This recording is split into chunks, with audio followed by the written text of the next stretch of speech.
നമ്മളിത് മനഃപൂർവ്വം ഇതൊരു സ്റ്റാർ സ്റ്റഡഡ് സിനിമയാക്കാമെന്നുള്ളൊരു ധാരണയിൽ തുടങ്ങിയ പടമല്ല.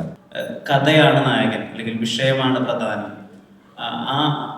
എപ്പോഴാണ് അങ്ങനത്തെ ഒരു അവസ്ഥയിലെത്തിയത്? ഈ വിഷയം പറയാൻ ഏറ്റവും രണ്ട് വലിയ പെർഫോമൻസിന് ആവശ്യമുണ്ട്, അപ്പുറത്ത് ഇതിന്റെ ലോഡ് കൂടി ഉണ്ടല്ലോ.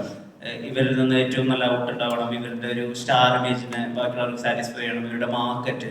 ഈ പ്രഷറിനെയും ഈ കൊമേഴ്ഷ്യൽ സൈഡിനെയും ഈ കൊമേഴ്ഷ്യൽ വയബിലിറ്റിയും എങ്ങനെയാണ് മനസ്സിലാക്കിയത്? ആ ടെൻഷൻ എത്രമാത്രം ഉണ്ട് ഈ മൊമെന്റിൽ?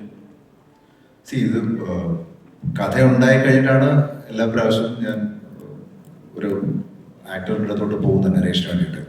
ഒരു ചെറിയൊരു ഐഡിയ ആയിട്ട് പോയിട്ടില്ല ഇതുവരെ.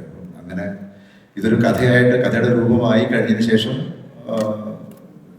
പ്ലോട്ട് ഡ്രിവൺ കഥയാണെന്നുള്ളത് മനസ്സിലായി. പക്ഷേ ഈ സിനിമ ഡിമാൻഡ് ചെയ്യുന്ന ഒരു സ്കെയിലുണ്ട് ഈ പടത്തിന്.